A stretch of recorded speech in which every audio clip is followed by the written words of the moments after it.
Good afternoon, everyone. I'm Dr. Srinivas, and I'll be presenting the management issues in acute pancreatitis. This is an overview of my presentation. We'll be mainly dealing with the fluid management and nutrition in the management. So a small introduction that acute pancreatitis is seen to affect around 13 of 1 lakh children. And children, when compared to adults, they tend to have a milder course. However, as we can see from our data, 11% of our acute pancreatitis patients were found to have severe acute pancreatitis. So the basic pathophysiology, acute pancreatitis due to any cause, it will cause acinar cell destruction, and there will be a release of inflammatory cytokines, free fatty acids, and all this will go into the bloodstream and cause endothelial injury. By causing this endothelial injury, there will be leaky capillaries, and it will result in contracted intravascular volume. Also, there will be formation of microthrombi. So it is of utmost importance that we initiate fluid resuscitation immediately. However, by doing aggressive fluid resuscitation, it might be counterproductive. So with this, we'll just go through one of the child that we had encountered and managed. So this was a 12-year-old girl who had presented with epigastric pain, which was typical of pancreatitis, and there was non-bilious vomiting and fever for a day.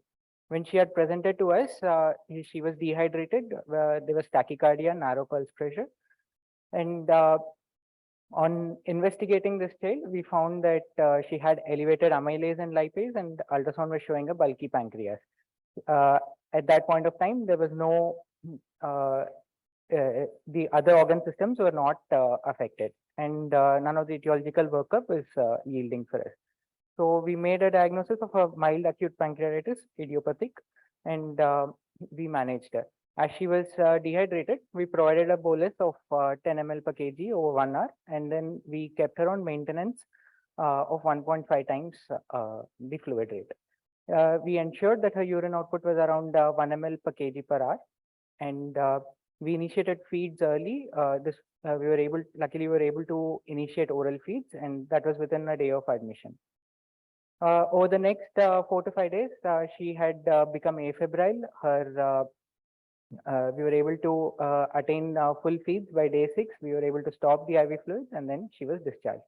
She did not require any antibiotics. There was no need for any tube feeding in this particular child, luckily. So we will be going through why we managed her in this particular way. So fluid management is of utmost importance in a patient presenting with acute pancreatitis. So these children, like I had shown, there is a depletion of the intravascular volume, and they're also vomiting. There is decreased oral intake. All of this will result in hypovolemia in the child. So it is of utmost importance that we correct this hypovolemia before it progresses to renal dysfunction. Also, by correcting this hypovolemia, we also prevent the progression of pancreatitis to a severe form. How do we correct this hypovolemia? Whether we use colloids or crystalloids, whether we use normal saline or ringer lactate, should we follow an aggressive fluid resuscitation or a goal-directed resuscitation? So these are the things that are being debated, and we'll be going across that. So crystalloids are the most commonly preferred fluid, and we tend to use colloids only when the hematocrit is like less than 25% or when there is a severe hypoalbuminemia. So that's less than 2 gram per deciliter. Now, coming to the NASPGHAN 2018 recommendations of fluid resuscitation. So they have told that in children, even though the adult studies are favoring use of ringer lactate more than normal saline, there is no significant pediatric data to back the same. And we provide around 1.5 to 2 times the maintenance IV fluids and monitor urine output. So some of the studies which have compared the use of ringer lactate and normal saline. So these are 4 adult studies in all our RCTs, and all were done in patients with mild acute pancreatitis. So one of the studies had shown a benefit. The other study, it was not clinically significant, and 2 studies did not show a significant benefit of using ringer lactate over normal saline. However, this recent randomized control trial by Lee et al., they had shown that patients who had been given ringer lactate for the fluid resuscitation had a reduced hospital stay. So why is ringer lactate having some benefits over normal saline? So the lactate component of the ringer lactate, it tends to negatively regulate the toll-like receptors and also results in the production of interleukin-1 beta, which is an anti-inflammatory cytokine. Also, the calcium content of the ringer lactate, it binds to the non-esterified fatty acids, and in that way, it can reduce the systemic inflammation. The other thing is when normal saline given in a large volume, so it can result in a hyperchloremic acidosis, and this acidosis can further worsen the inflammation. So in all these ways, probably ringer lactate may be better. However, further pediatric studies are needed. Now, whether we use a aggressive fluid resuscitation model or we follow a goal-directed fluid resuscitation. So this was a study which was published in NEJM recently. So this was a RCT where they included patients who were presenting on day 1 of the acute pancreatitis. Half of them were followed by an aggressive fluid resuscitation. So irrespective of their volume status, they were given a 20 ml per kg bolus, and then they were infused with 3 ml per kg per hour. In the moderate fluid resuscitation arm, they received a bolus only if they were hypovolemic, and they were maintained on 1.5 ml per kg per hour of fluid. So these patients were followed, and this RCT was terminated in between because they found that the patients in the aggressive fluid resuscitation arm were found to have a significantly greater fluid overload complications when compared to those in the moderate fluid resuscitation arm. So with this, it's probably better to follow a goal-directed fluid resuscitation and not unnecessarily pump fluids. The next important thing is to manage the pain of the patient. It's one of the more severe pain which anyone can experience. So the pain management will be more in a top-down approach. So try giving patients start off with acetaminophen or NSAIDs, but don't wait for a long time. And in case they are not tolerating the pain, go directly to morphine or fentanyl. And nowadays, there are certain recommendations which are coming up wherein we can use epidural analgesia for the same. The next issue is the nutrition in pancreatitis. So we initially keep the patient nil per oral. So when exactly do we start feeding, and whether we use an oral feed or nasogastric or a nasoenteral feed? Should we be going for a parenteral nutrition? And what is the type of feed that will be prescribed to the patients? So these are the issues that we'll be speaking about. So as per the NASPGHAN guideline, they have advocated that early enteral nutrition must be given to all patients with acute pancreatitis, provided there are no contraindications such as ILS. So they have defined early as within 48 to 72 hours of presentation. And parenteral nutrition must be considered only in patients where you're not able to establish enteral nutrition for more than 5 to 7 days. So why we need to go for an early enteral feeding and not give adequate pancreatic rest? So by keeping the patient nil per oral, you tend to cause mucosal atrophy. There will be increased translocation of bacteria from the gut, and all that will result in increased infective complications. Whereas by using early enteral feeding, this risk of bacterial translocation is decreased. So it was found that these patients, they tend to have lesser infective complications. There's a decreased hospital stay and decreased mortality. So the SPEN guidelines and the ACT guidelines then propose that we start feeding within 24 to 48 hours. And the liquid diet and solid diet did not make much of a difference. So a soft oral diet can be initiated. When would parenteral nutrition be advised? So if the patient is unable to tolerate enteral feeding, so be it like you try oral feeding, he's not tolerating, then you go on to nasogastric feeding. And nasogastric feeding also is not tolerating. You try nasojejunal feeds, and even that he's not tolerating. Or if there is any contraindication, there is an ileus, there's fistula development. In all these cases, it is likely that these patients will be nilparoral for a longer time. So parenteral nutrition needs to be initiated in such a child. Or whenever there is an abdominal compartment syndrome, so there also parenteral nutrition would be advised. And even when parenteral nutrition is being given, it's probably better to try and initiate enteral feeds as quickly as possible and try to keep him on a partial enteral nutrition rather than a total parenteral.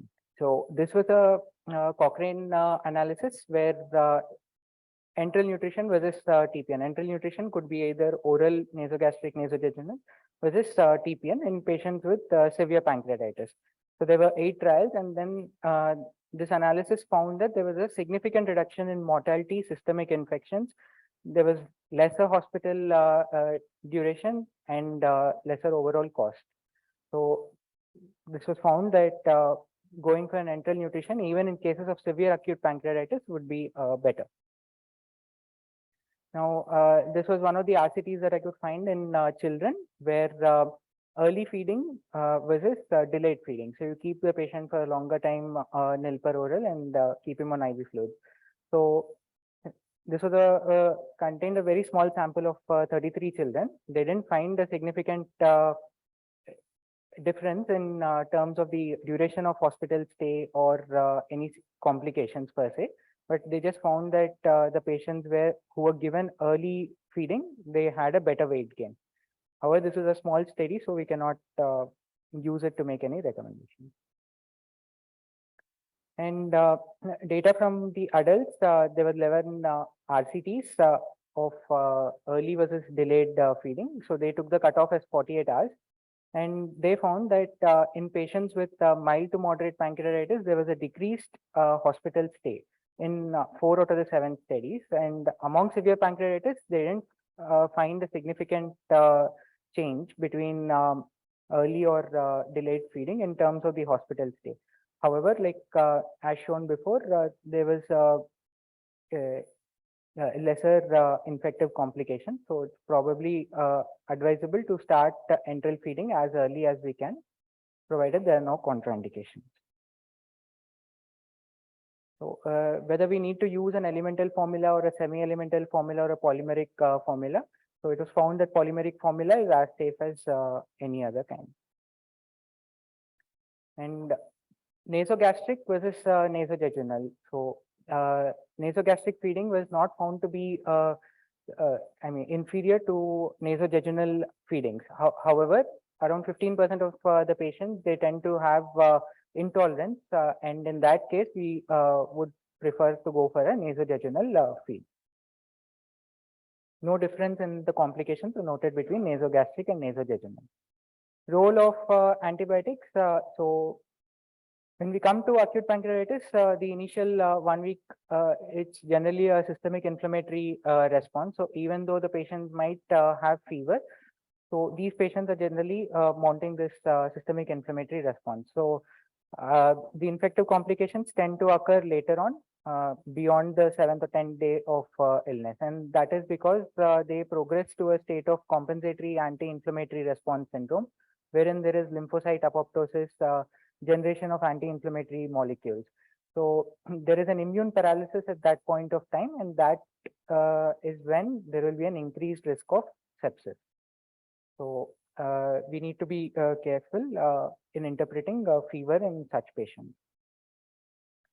So as per the NASPGHAN recommendations, prophylactic antibiotics are not recommended even in case of severe acute pancreatitis. Antibiotic use is only indicated when you have a documented infected necrosis. And the choice of antibiotics that we would use would be the ones where there would be a good penetration into the necrotic tissue. So the first line would be carbapenem such as imipenem plus elastatin, and the second line would be fluoroquinolone with metronidazole, or else a third generation cephalosporin. So this was one child that we had managed, a 16-year-old boy who had presented around day 50 of illness. So he had presented with persisting high-grade fever spikes and pain abdomen. And incidentally, on imaging, we found that there was a leak from there was a gastric perforation, and as we can see, there is a leak of contrast over here. So we managed them conservatively. We had placed a we had placed a triple lumen nasojejunal tube in this particular case because we wanted gastric decompression, and we fed him through the nasojejunal tube. So this, as we can see, is the triple lumen nasojejunal tube. So this is the jejunal end and up till here, and this is the gastric end. So the gastric end is used for decompression, and the jejunal end for feeding. Within 10 days to 2 weeks, he had recovered, and repeat imaging did not show any further leak, and we were able to discharge him. So the collections, we had drained him radiologically. Now, so we tend to see that the moderately severe acute pancreatitis, there is a collection that is developing. Initially, it would be an acute fluid collection, and later on, it can either develop into a pancreatic pseudocyst or a walled-off necrosis. So whether we need to drain all these collections, the answer is no. We don't need to drain unless and until the patient is symptomatic. As we can see by from our data, around 70% of the patients with a acute fluid collection had resolved spontaneously, and the pancreatic pseudocyst, 23% resolved spontaneously. Rest of them who needed interventions were the ones who were symptomatic, either in the form of infection, pain, gastric outlet obstruction. So only when they are symptomatic, we need to drain. So the modality of drainage, it can be a endoscopic drainage or a radiological or a surgical drainage. So the modality would depend on the institutional expertise, the time at which they are presenting to us, and other things like presence of gastric varices and some of the other things which are something that we don't really encounter much in pediatrics, but the role of ERCP. So it's generally indicated in case of a gallstone pancreatitis, and especially when they're having an concomitant cholangitis, there is biliary obstruction. So there, an ERCP is indicated in an urgent manner within 24 hours, or it would be indicated whenever the patient is having a ductal leak. And role of EUS is more in case of when we are suspecting a gallstone pancreatitis. So there, instead of going for a diagnostic ERCP, EUS would have probably been a better modality. There is no role of use of protease inhibitors, antioxidants, or probiotics in managing acute pancreatitis. Upper GI need not be done in any case. It can be planned only on a case-to-case basis. We hardly tend to do in our regular practice. With this, I would like to conclude by saying that goal-directed fluid therapy is most important in management of acute pancreatitis. So this fluid therapy can be directed by use of central venous pressure, or we can check the IVC collapsibility. More simple things could be to monitor the urine output and hematocrit. Antibiotics would be necessary only if there is an infected necrotic collection, and more so we must suspect it when there is fever which is persisting beyond 7 to 10 days of illness. And early enteral nutrition tends to have better outcomes. We must start it as early as possible. Provide the children with adequate pain relief. You can use a top-down approach when required.